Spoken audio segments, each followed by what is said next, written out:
This is part two, making the case for direct outdoor airflow measurement. All right. So in part one, we talked about the problems with outdoor air intakes and why in most cases you have to provide some type of dynamic and continuous control. All right. But we didn't necessarily make an argument that you had to do it by directly measuring the intake flow rate. So a lot of you have different ways that you might be doing this, and I just want to go through these different ways so you can understand why direct outdoor airflow measurement is probably the best thing you can do. So when you sit back and you look at how can you determine the outdoor airflow rates, we have some indirect measurement methods where we measure something other than the outdoor air directly and we calculate, basically we calculate the outdoor airflow rate. We have methods requiring field setup. So that means that somebody's gone out and, taken a measurement in the field and effectively field calibrated a device. And then we have direct measurement methods. Excuse me. And so, let's take a look at these. Well, in outdoor air intake flow rate determination methods that you shouldn't use, I say never do this. Never use these methods to either verify, calibrate, or determine the outdoor airflow rate, meaning that sometimes they're used as a verification method, and sometimes they're used to calibrate something else, and sometimes they're actually used as the way to determine the outdoor airflow rate. And the two methods that I think are the worst is this temperature ratio, which some people call energy balance and other people call adiabatic mixing, and this delta CFM, which some people call return fan tracking. So let's take a look at these. All right, so in the temperature ratio method, what we're going to do is we're going to measure the outdoor air temperature, we're going to measure the return air temperature, and we're going to measure the mixed air temperature. All right, and if we know those three temperatures, we can calculate the percentage of outdoor air in the supply air. All right, it's pretty simple. All right. And once we've got that percentage, if we either go out and measure the outdoor airflow, the supply airflow, or have a permanently mounted device in there to determine the supply airflow, we can theoretically come up with how much outdoor air there is. And I've actually even seen other people not even measure it and just say, well, this piece of equipment is supposed to provide this much supply air, so we'll just use that number. The reality of it is this is a really bad method, and there's a lot of reasons why it's a really bad method, but I'm going to show you one in particular.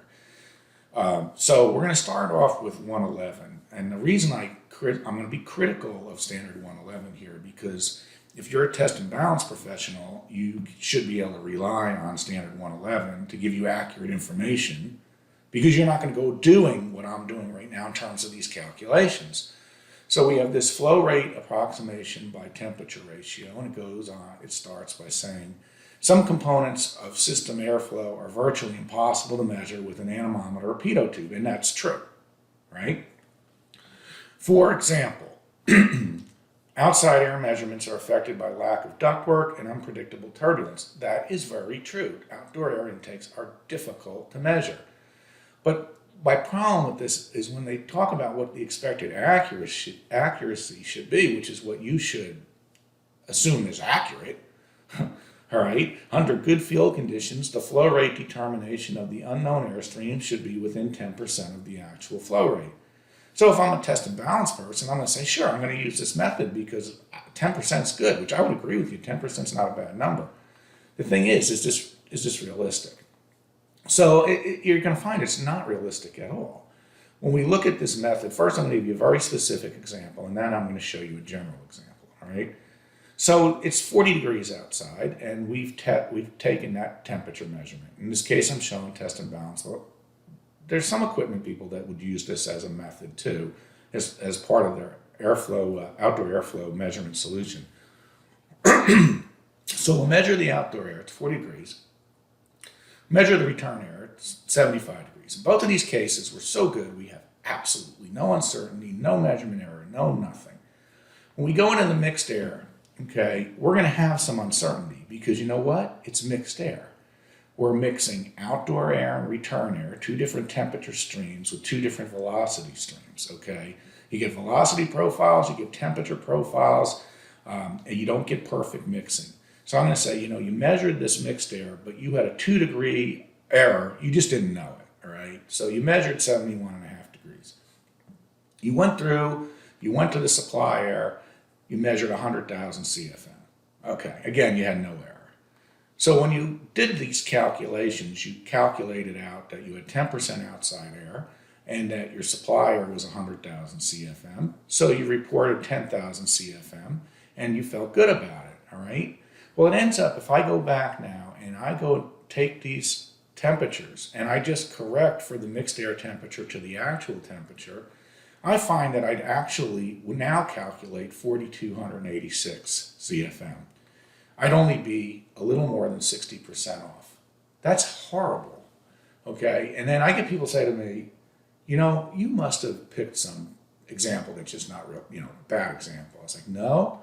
I said, I can look at just about anything here and show you that there's a problem. I mean, what I've got going on here is the horizontal axis is the outdoor air temperature. So I'm going from, basically 20 degrees to 100 degrees. Okay, pretty wide swing in outdoor air temperatures. And when you look at the right there, that's the percentage of outdoor air in the mixed air supply air. So 25%, 15%, 10%, and 5%. And that left vertical axis is the uncertainty range on the calculation. So the uncertainty goes from minus 200 to plus 200% on this graph, and it goes off the scale on this graph. There's no decimal points that your eyes aren't seeing here, okay, because I know it's kind of small. No, that's not what's going on here. The errors are outrageous. This method should never be allowed.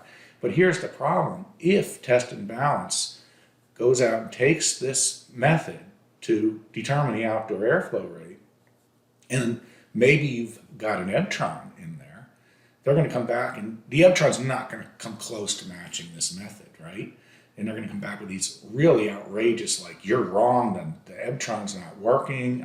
I've had this happen to me, actually. I've seen this firsthand with folks tell me that, I've used this method and your stuff isn't right. And I'm like, well, look, what you're doing can't work.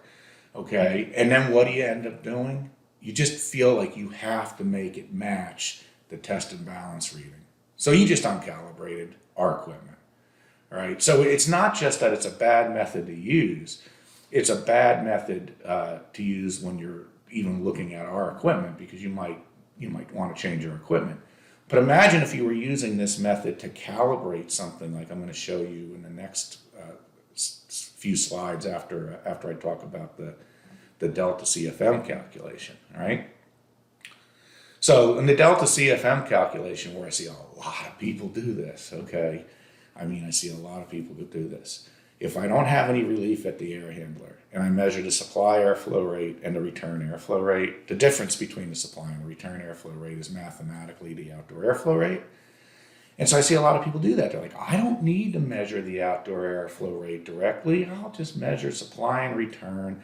And as long as those flow meters are within 5%, I'm great. It's going to be a great measurement for me. I don't need your stuff in the outdoor air intake. I was like, okay, so you're going to measure these two. Whether you're going to do it with a test and balance person, you're going to do it with some permanently mounted equipment as your method for outdoor air. All right, let's take a look at that. All right, so we'll talk about the test and balance person. This is a part of standard 111 that I actually agree with. Flow and ducts, so they're using pitot tubes for traverses. The flow rates are relatively high.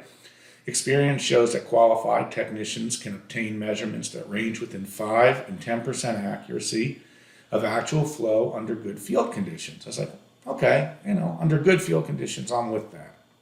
So let's look at it when it was even better. So I'm going to measure the supply flow, and I'm going to measure the return flow. And again, I have no relief at the air handler. And I measured 100,000 on the supply and 90,000 on the return. And so I reported 10,000. I could have done this with permanently mounted devices too, as my outdoor airflow measurement strategy. All right, I'm not going to even say 5 to 10%. I'm going to say 3%. What if your measurement uncertainty was plus or minus 3%? That means that one could be plus 3% and the other could be minus 3%. So let's look at this. On the supply side, we were going to say your actual airflow rate was 3% less than you reported. So when you reported 100,000 CFM, it was 97,000 CFM. Okay, and on the return side, actual is 3% more, so that when you reported 90,000 CFM, it was really 92,700. So that when you reported 10,000, 100 minus 90 was really 97 minus 92.7, or 4,300. Another example where you are more than 60% off, okay, yet you think you're okay. And I see this happen. I see this done all the time, all right? And again, I give a more, general graph here. So when we look at this, we have the horizontal axis here is the outdoor airflow, the percent of supply air going from 5 to 25% again. And what I'm showing on the right here is the accuracy of your airflow measurement. So plus or minus 2%, plus or minus 3%, 5%, or 10%. And then the left vertical axis is the outdoor air uncertainty. Okay. Notice that I had to actually plot this on a logarithmic axis because the errors are so high. All right. So then when you take a look at this, none of these errors ever got near 2%, near 10%. They were way over it. And in some cases, they were 20, 30, 40, 100%, or even more. So it's totally unacceptable. And guess what? If you use this method as a way to verify or calibrate or check our equipment, I got news for you. It's not going to work. You shouldn't use it to calibrate equipment, and you shouldn't use it to verify ours. Okay? Because it's just not going to be close.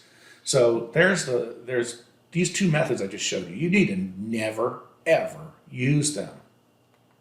All right, now, so that takes me to the next thing. I'm going to talk about methods that need to be calibrated. So you need to come up, the problem here is you're going to need to come up with a measurement in the field. And whenever I go through this, people are like, oh, you're giving the test and balance people a hard time. No, I'm not. I'm giving the equipment manufacturers a hard time that have designed these outdoor air intakes so test and balance people can't measure. That's really what my problem is, all right? So, when I look at outdoor air intakes, if you get a field, on your typical piece of equipment out there, not necessarily your ducted intakes, but on your typical air handling unit out in the field, if you can get a measurement within 25% of actual flow, you're having a good day. Why is that? Well, the intake configurations are horrible, all right? And the intake configurations are horrible, and the airflow rates are often ridiculously low.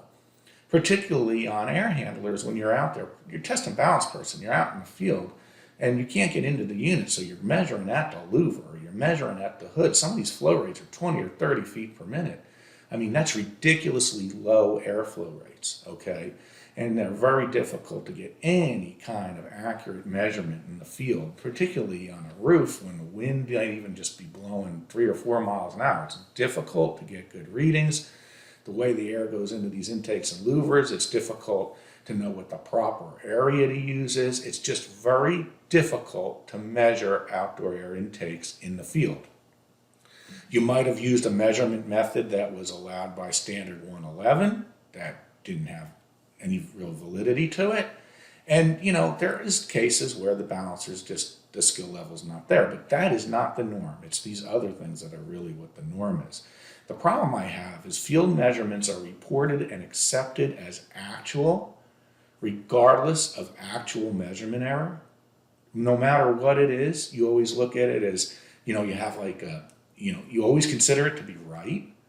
So when you field calibrate something in the field to a method that's 25 or 50% off, and it's within, say, 5% of that method, you're like, oh, that's great, that's all I needed. Yeah, you're 5% of 25%. Or you're 5% of 50%. That's really not that good, okay? So what methods really need to be set up in the field? Well, the one is this fixed minimum position method. Now, we talked about why a single position isn't very good, but it's fairly common today for people to use a min-min and a min-max, okay, and modulate between the min-min and the min-max based on supply fan speed. And so you're still going out and you have to determine the min and the min-max. Okay, and you're going to have to do that by measuring in the field with this high uncertainty. So that's going to have, it can't be, besides the problems that you're going to have with the dampers and the fact that they're not linear, it can't be any better than the reference measurement. So if the reference measurement's 25 or 50% off, you're 25 or 50% off. But as long as somebody comes back and tells you that, oh yeah, we set it up and this is the reading, you're happy. There's a flaw here with the thinking, okay? Mixed air plenum pressure control is a method that's slightly better because what it will do is it will use a damper as a fixed orifice flow meter. And it's better to do this with a min and max damper so that you can have the damper nearly fully open, because you don't want to have the hysteresis problem and the binding problems and seal problems. But what you're doing here is you're either modulating a return air fan if there is one, or a recirculation air damper if there is one, to maintain the pressure drop across either the damper or the damper and the louver. Okay, and the problem with it is you still can't, it can't be any better than the reference measurement that it was set up to. That's the flaw again. All right, fixed orifice airflow measurement. One of our competitors is clearly successfully selling you this method where you're measuring the pressure drop across a louver, sometimes across a honeycomb, and you're saying, yes, this is a method that I want to use. Besides the fact that it doesn't have enough sensing points, all right, that you're generally not measuring a lot of points across the louver. It can't be any better than the reference. And in fact, I've seen claims where it says, well, we'll guarantee it to be within 5%. 5% of what you set it up to when you set it up is not 5% of flow, all right? Same thing with low sensor density flow measurement. I can sell you a 1 or 2 sensor Ebtron in the outdoor air and put it in there. And you can go out with test and balance and make it match. The problem is, operationally, it's really not going to work out for you. You're going to think that day it worked out for you, but it's not really going to work out as we have changing velocity profiles and the wind blows and all these different things happen. Okay, so they all have this fundamental flaw, all right? The method that I like to use, obviously, is when you install a super high performance airflow meter in the outdoor air intake and then you verify it. Because I definitely am in agreement that somebody has to go out, make sure this thing's installed properly, make sure that it's in a reasonable location, and verify it, all right? And all the problems of the verification are going to be there, nothing changed. But what I want you to think about is if your uncertainty is 25%, and you go out and check one of our flow meters out in an outdoor air intake that's installed properly and functioning properly, and it's within 25%, if that's your uncertainty of your measurement, you verified it. You need to leave it alone because you verified it. The only thing you can do is make it less accurate by adjusting it. And getting folks to understand that is really tough, all right? But that's what I need to get everybody to understand. It's like, go out and verify it. Now, there's going to be cases where the intake configurations, you might get a better measurement. But yeah, everybody has to be honest with themselves about what they're measuring. I don't care how good your device measures in your lab. When you get out in the field and try to do these measurements, they're very, very difficult. Okay, so I like the idea of verification. And when you get into what you should select in the outdoor air intake, there's only one real solution today. It's thermal dispersion. Because the flow rates on intakes today are really low. Okay? And that's why we have our competitors going into thermal, because they're like, oh, yeah, we know it. We can't do this with our vortex shutters. We can't do this with our pitot tubes. Okay? We just can't, all right? We need to do it with our thermal flow meters, because thermal flow meters are ideal for measuring low flows. All right, and what we're doing there is we're simply putting one of these high-performance flow meters in the outdoor air intake. It's really that simple. We do need to look at that configuration. We do need to see that it's going to work properly. There are some outdoor air intakes that don't have a chance, okay? But, we do need to get engineers to start thinking about specifying the intake configuration on an air handler. We do need engineers to start saying to the manufacturers of air handling equipment that you need to coordinate with the airflow measurement person, and you're responsible for making sure you've provided adequate space for these devices to work. I think that we need to do that. I made this little chart here. It's just a simple comparison chart, all right? When we look at I look at the different problems we could have. So fan speed variations, wind pressure variations, stack pressure variations, damper issues, turn down, changing velocity profiles, and overall accuracy, all right? Now let's just look at these different methods and see how this comes out. So when you look at the fixed minimum position damper, they don't work anywhere, right? They can't compensate for anything, and they're only going to be as accurate as what you've set it up to. Two position has a chance to help a little bit with fan speed variations. We're still going to have the problem that they're not linear in between, and you can't compensate for any of these other problems, and they can only, again, be as accurate as what they're calibrated to. Mixed air plenum pressure control can get a little bit better wind pressure variations and stack pressure variations, but it can't deal with the rest. The fixed orifice airflow determination that a lot of you are buying into really doesn't work too well either. It doesn't do well with turn down, and it doesn't do well with changing velocity profiles. And again, it can't be any more accurate than what it was calibrated to in the field. And it's the same thing I can say for low sensor density airflow measurement, even if you buy ours. Okay, it doesn't make any difference to me. You don't have enough points, you have changing velocity profiles, and you're calibrating it something in the field. But when you get to the point where you have high sensor density airflow measurement and you have good quality airflow measurement in the outdoor air is difficult, okay?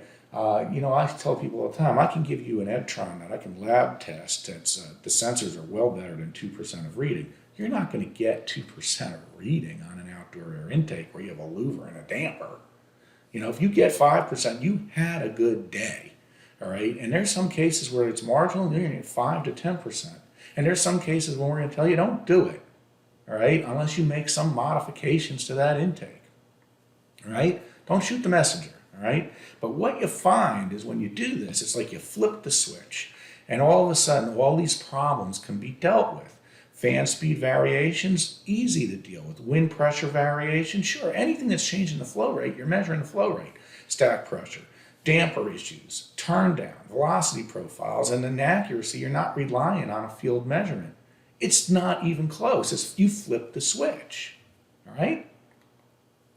So if you want some other things to help you out here and maybe justify or make arguments for it, when we look at the IGCC or 189.1, basically, the IGCC makes a statement, and actually Standard 62, I forgot to put the slide in here, but Standard 62 is in Addendum Q also has started to address intake configurations and making it so that you can measure these things, okay?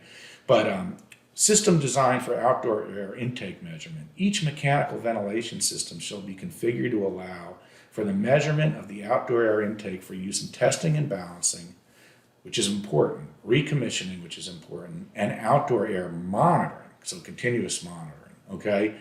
And when we look at the monitoring requirements, all right, each mechanical ventilation system shall have a permanently installed device to measure the minimum outdoor airflow. It's pretty straightforward.